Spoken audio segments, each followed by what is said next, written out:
Mall மருகா செந்தமிழில் திருப்புகழ் பாடி நின்றால் மனம் மிஞ்சிடும் இன்பம் விளையுதையா. சிறகிரி வேலவனை காண்கையிலே விழிவோரம் கண்ணீர் பெருகிடுமே. கந்த சஷ்டி கவச்சம் போதுவோர்க்கு கந்தன் கருணை என்றும் துணை வருமே.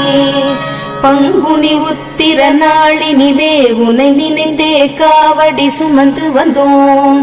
புன்னகை புரியும் ஷண்முகனே உன் சன்னதி தேடி ஓடி வந்தோம். உன் பதம் பணிவது என் தவமே, என் மனதில் நிறைந்திடும் உன் முகமே. ஷண்முக பிரிய குஹ குரு சரவணனே வந்தே இன்னருளை தர வேண்டும்.